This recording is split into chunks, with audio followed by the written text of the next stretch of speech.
Le point de départ de l'analyse macroéconomique est l'identité de comptabilité nationale selon laquelle, dans une économie fermée, la production Y est égale aux dépenses C plus I plus G.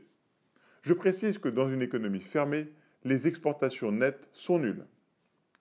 Replaçons-nous dans le contexte de la Grande Dépression des années 30. Le niveau de la production était très déprimé, alors que le stock de capital n'avait pas été détruit et que la volonté de travailler des Américains était intacte. Cette situation était relativement incompréhensible jusqu'à ce qu'en 1936, l'immense économiste britannique John Maynard Keynes invente la macroéconomie grâce à deux idées révolutionnaires.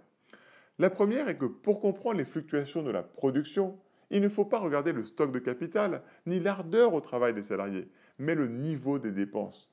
Autrement dit, pour comprendre les fluctuations de la production Y, il faut comprendre les fluctuations de la consommation des ménages C, de l'investissement en entreprise I et des dépenses gouvernementales G.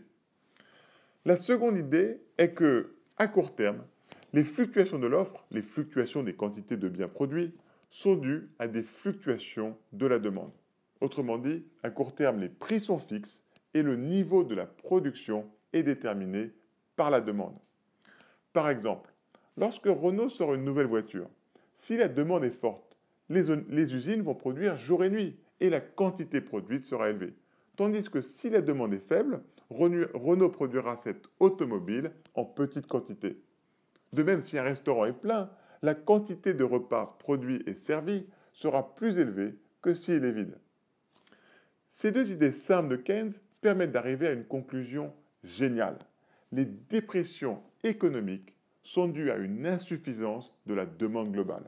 Si l'économie ne produit pas autant de richesses qu'elle n'est capable de le faire, c'est que ni les consommateurs, ni les entreprises, ni le gouvernement ne sont disposés à acheter la totalité de cette production. Que peut-on dire de cette demande agrégée, de cette demande globale qui détermine le niveau de l'activité économique à court terme? D'abord, elle subit des chocs, elle est donc volatile. Parfois, c'est l'euphorie qui règne. Les banques prêtent, l'argent coule à flot, les ménages consomment et les entreprises investissent. À d'autres moments, c'est le pessimisme qui l'emporte et plus personne ne veut dépenser. L'autre caractéristique de la demande agrégée est qu'elle est une fonction décroissante du taux d'intérêt réel. Plus le taux d'intérêt réel est élevé, plus les ménages veulent épargner et moins ils veulent dépenser. De même, un taux d'intérêt élevé dissuade les entreprises d'emprunter pour investir. Ainsi, la demande de consommation des ménages et la demande d'investissement des entreprises sont toutes deux des fonctions décroissantes du taux d'intérêt réel. Cela nous permet de conclure que les dépressions économiques et le chômage qui en résulte sont dus à un taux d'intérêt réel trop élevé. Soulignons qu'il s'agit là d'un phénomène d'équilibre général provoqué par l'interaction entre le marché financier, le marché des biens et le marché du travail.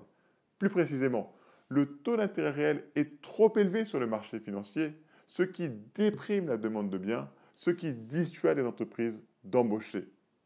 Mais comment est-ce que le taux d'intérêt réel peut-il être trop élevé? Souvenez-vous d'abord que le taux d'intérêt réel R est égal au taux d'intérêt nominal I moins l'inflation pi. À court terme, les prix et donc l'inflation sont fixes. Le taux d'intérêt réel est donc déterminé par le taux d'intérêt nominal, lequel est lui-même déterminé par la Banque centrale au travers de sa politique monétaire. Il ne nous reste plus qu'à étudier le lien entre la politique monétaire et le taux d'intérêt nominal.